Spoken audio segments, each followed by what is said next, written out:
Okie dokie. Round two fight.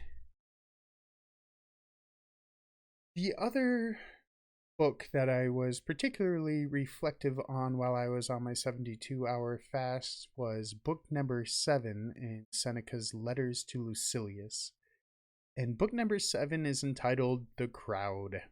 And a big reason that this book was particularly one that I wanted to reflect on was because of everything going on with COVID-19, the coronavirus. And I certainly have said before, and I'll say it again, that my heart goes out to the people affected, whether it's themselves or their family members.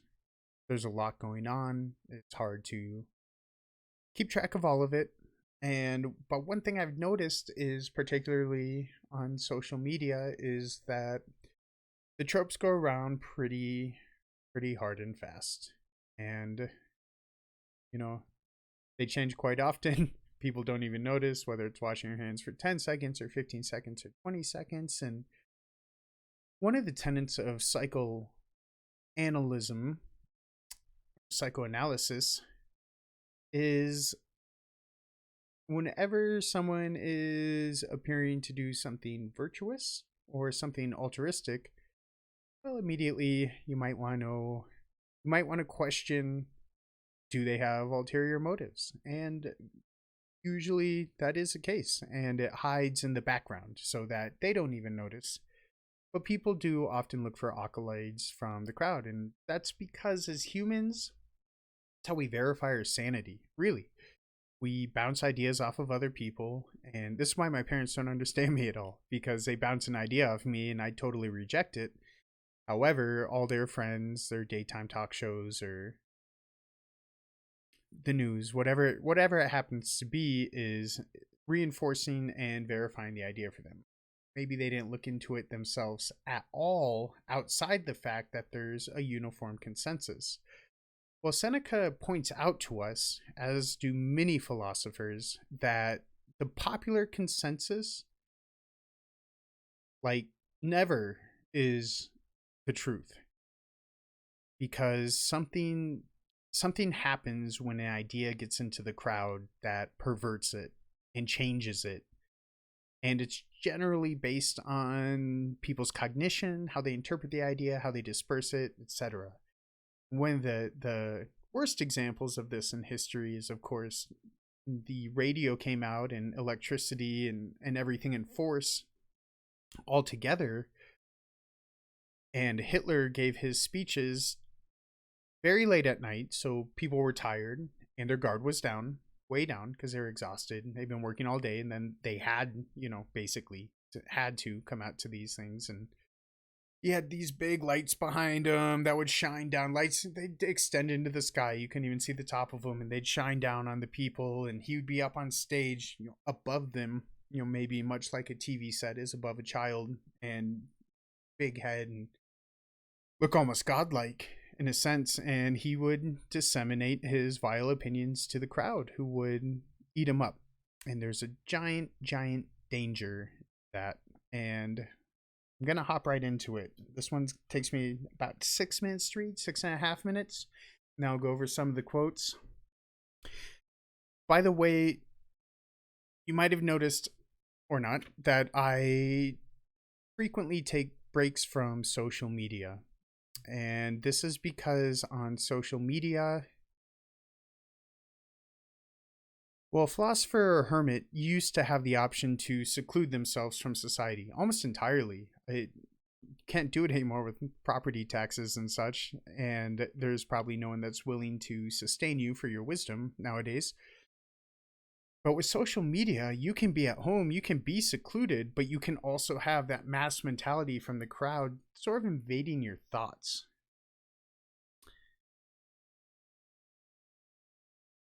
You ask me to say what you should consider particularly important to avoid. My answer is this: mass crowd. It is something to which you cannot entrust yourself yet without risk. I, at any rate, am ready to confess my own frailty in this respect. I never come home with quite the same moral character I went out with.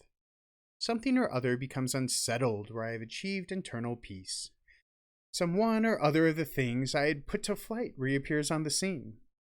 We, who are recovering from a prolonged spiritual sickness, are in the same condition as invalids who have been affected to such an extent by prolonged indisposition that they cannot once be taken out of doors without ill effects.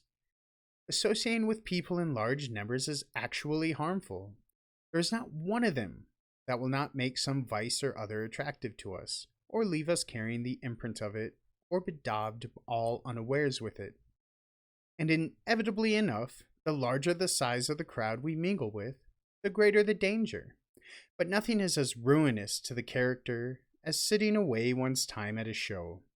For it is then, through the medium of entertainment, that vices creep into one with more than usual ease. What do you take me to mean? That I go home more selfish, more self-seeking, and more self-indulgent? Yes, and what is more, a person crueler and less humane, though having been in contact with other human beings. I happened to go to one of these shows at the time of lunch hour interlude, expecting there to be some light and witty entertainment then, some respite for the purpose of affording people's eyes with a rest from human blood. Far from it. All the earlier contests were charity in comparison. The nonsense is dispensed with now. What we have now is murder, pure and simple. The combatants have nothing to protect them. Their whole bodies are exposed to the blows. Every thrust they launch gets home. A great many spectators prefer this to the ordinary matches and even to the special, popular demand ones. And quite naturally, there are no helmets and no shields repelling the weapons. What is the point of armor or of skill? All that sort of thing just makes the death slower in coming. In the morning, men are thrown to the lions and the bears, but it is the spectators they are thrown to at the lunch hour. The spectators that each on killing his man shall be thrown against another to be killed in this turn. And the eventual victor is reserved by them for some other form of butchery. The only exit for the contestants is death. Fire and steel keep the slaughter going, and all this happens while the arena is virtually empty. But he was a highway robber. He killed a man. And what of it? Granted that as a murderer he deserves his punishment. What have you done, you wretched fellow, to deserve to watch it? Kill him, flog him, burn him. Why does he run at the other man's weapon in such a cowardly way? Why isn't he less half-hearted about killing? Why isn't he a bit more enthusiastic about dying? Whip him forward to get his wounds. Make them each offer the other a bare breast and trade blow for blow on them. When there is an interval in the show, let's have some throats cut in the meantime, so that there's something happening. Come now, I say, surely you people realize, if you realize nothing else, that bad examples have a way of reconciling on those who set them. Give thanks to the immortal gods that the men to whom you are giving lessons in cruelty are not in a position to profit from it. When a mind is impressionable and has none to form a hold on what is right, it must be rescued from the crowd. It is so easy for it to go over to the majority. A Socrates, a Cato, or a Laelius might have been shaken in his principle by a multitude of people different from himself. Such is the measure of the inability of any of us, even as we perfect our personality's adjustment, to withstand the onset of vices when they come with such a mighty following. A single example of extravagance or greed does a lot of harm. An intimate who leads a pampered life gradually makes one soft, flabby. A wealthy neighbor provokes cravings in one. A companion with a malicious nature tends to rub off some of his rust, even on someone of an innocent and open-hearted nature. What then do you imagine the effect on a person's character is when the assault comes from the world at large? You must inevitably either hate or imitate the world, but the right thing is to shun both courses.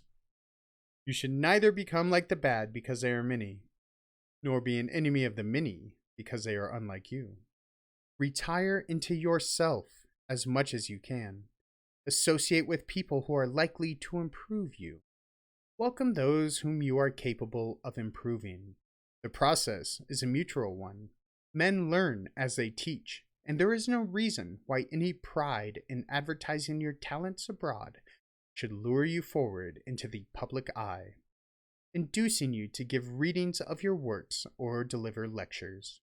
I should be glad to see you doing that if what you had to offer them was suitable for the crowd I have been talking about.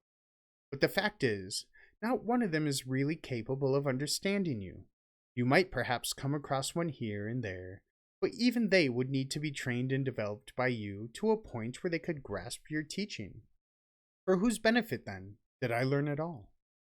If it was for your own benefit that you learnt it, you have no call to fear that your trouble may have been wasted. Just to make sure that I have not been learning solely for my own benefit today, let me share with you 3 fine quotations I have come across, each concerned with something like the same idea. One of them is by way of payment of the usual debt so far as this letter is concerned, and the other 2 you are to regard as an advance on account. To me, says Democritus, a single man is a crowd, and a crowd is a single man. Equally good is the answer given by the person, whoever it was, his identity remains uncertain, who when asked what was the object of all the trouble he took over a piece of craftsmanship when it would never reach more than a very few people, replied, "A few is enough for me, so is one, and so is none."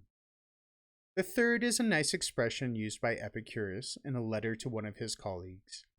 "I am writing this," he says, "not for the eyes of the many, but for yours alone, for each of us is an audience enough for the other." Lay these up in your heart, my dear Lucilius, that you may scorn the pleasure that comes from the majority's approval. The many speak highly of you, but have you really any grounds for satisfaction with yourself if you are the kind of person the many understand? Your merits should not be outward facing. So an absolutely beautiful letter to Lucilius. That's letter number 7. It's called The Crowd. And if I have any female spectators out there, you can easily substitute man and woman. Don't fall into that trap because the idea remains the same. Absolutely. Absolutely. And a couple of the quotes I picked out. Through the medium of entertainment, that vices creep into one with more than usual ease. So nothing is as ruinous to the character as sitting away one's time at a show. This is also a marked observation of psychology that Seneca gives us. What he's basically saying here is that when you're watching something, you're camped out, you're watching Netflix, you got your popcorn, you got your soda or wine or whatever it is, your guard is down because you're just there to be entertained, right? Well, that Seneca is saying can be a big problem because if you're just there to be entertained, well, the content of the entertainment may actually be corrupting your soul in some way, corrupting your being, introducing ideas into your consciousness that can take root and take hold and later can cause devastating consequences. And I would cite this in the generation of the 60s and 70s. A couple of things happened when, obviously the birth control came out and that led to relationships with less consequence than they had been before. But you also had rock music come out. And I don't know if you grew up listening to rock music like I did, but almost all the lyrics are about having love affairs, cheating on your spouse, running away. Oh my goodness, this feeling of passion is so extreme. I just gotta do it, gotta have it. Whoa, whoa, whoa. Yeah, yeah, yeah. Like a rolling stone, gather no moss. And you can draw whatever correlation you want from both of those facts, but divorce rates went up some 600%. So you can also watch the TV and the movies from the time and draw your own conclusions from that. But the point is that when you're watching entertainment, your guard is down. So you're not generating your own ideas. you're internalizing them. And if you're not being critical about those ideas, they could destabilize your life or dysregulate your emotions in some way. So the other part I like about it was his willingness to say you can't justify this. But he was a highway robber, he killed a man. And what of it? Granted that as a murderer, he deserved this punishment. What have you done, you wretched person, to deserve to watch it? So this goes in with, a lot of people like to say that our entertainment is very different than the days of the Romans, but it isn't, because we intake it the same. It comes into our being the same way, and whether they are actors with special effects or MMA fighters that have trained doctors with them all the time, or football players getting concussions, these are all violent actions. And just because they aren't gladiators in some sort of arena, it really doesn't make the effectiveness of the show any different. It really doesn't. That's the reason I haven't watched the new Star Trek Picard, because one, I've just watched a couple clips and it seemed to be super corny, and two, all the reports I get, it's super gory. And as a person who has been to Iraq twice in the Marine Corps Infantry, I don't need that. And trust me when I tell you, you don't need that either, even if you're identifying with a protagonist or some such. He ends that paragraph by saying, "Come now, I say, surely you people realize, if you realize nothing else, that bad examples have a way of reconciling on those who set them. Give thanks to the immortal gods that the men to whom you are giving lessons in cruelty are not in a position to profit from it." So, there he's saying that you basically become what you are willing to elect. So the whole paragraph, you might recall, is kill him, flog him, burn him.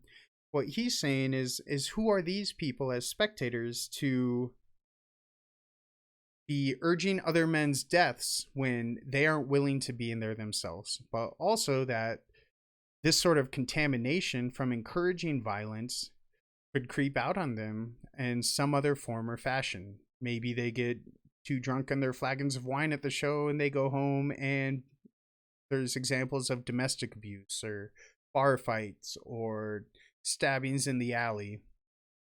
And that if these people weren't so controlled by guards and Roman officials, that they would be encouraging these people to basically have these actions of violence on themselves, the spectator. So it gives a spectator a feeling of power that they aren't in the mix.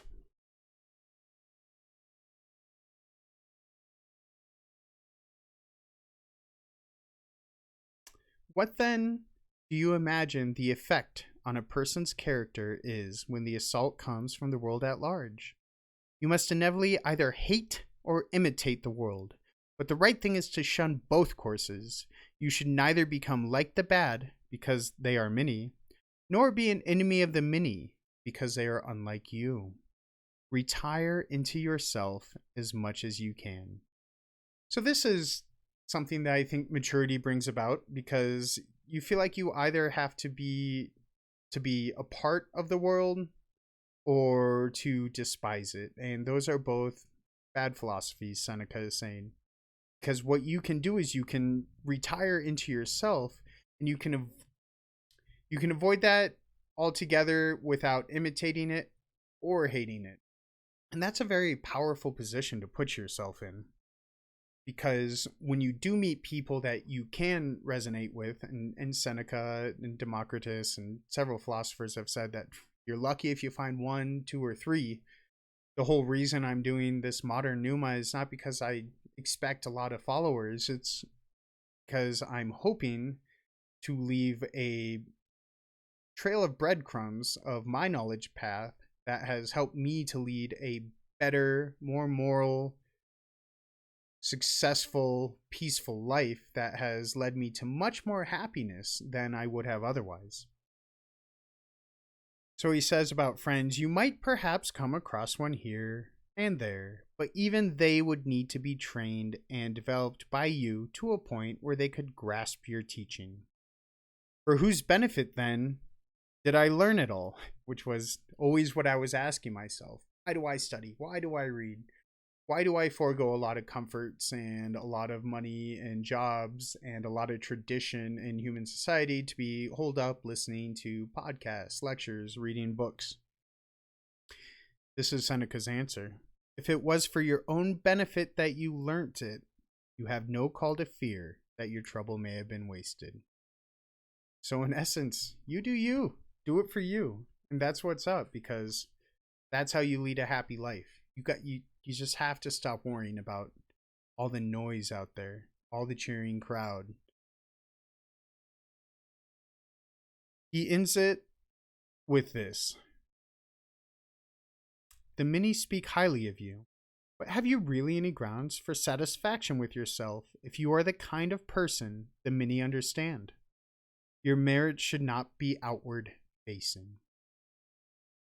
Very beautiful. Very, very strong ending to that letter. I absolutely love it. And in closing, reminds me of a lecture Jordan Peterson was giving on personalities, and Ron Jeremy came up, and the interviewer was asking Ron Jeremy, how does it feel to be lauded and applauded by all these people who adore you? And basically he said, not that good, because I'm king of the scumbags. I mean, all the people that adore me are pathetic, worthless individuals, for the most part. I guess we couldn't say an absolute total, but probably most. And Seneca and other philosophers have noted that that's what happens to a crowd. It just, your individuality falls apart, and you become part of a mass. I just ordered a book too that put out in the 30s called The Crowd, and it's about mass psychology. And the early 20th century was, well, it's the 19th century with the super ego. But regardless, the past couple of centuries, it has been studied quite more meticulously, the effect that the crowd has on the individual psyche. And the fact of the matter is that the more people that are around you, for whatever reason, maybe we're a bit psychic, who knows, for whatever reason, that feeling can overwhelm and compel you. And when the herd is running, even if you don't know what it's running from, even if it's running from something completely illogical, you might just be caught up in running with them. Now, Stoicism does say that that is an appropriate action, especially if there's danger. You can run with the herd. However, you individually need to be sure. So I would encourage all of you to retire into yourselves as much as possible, as much as you can, as you have families and friends and social obligations. Certainly don't neglect those. But when you get a chance, maybe shut down the Netflix for a minute. Maybe curl up with some Seneca in front of a fire with a cup of coffee. You might enjoy yourself. Anyway, thanks again for listening. Hope this was beneficial. As always, love to jam in the comments. Cheers.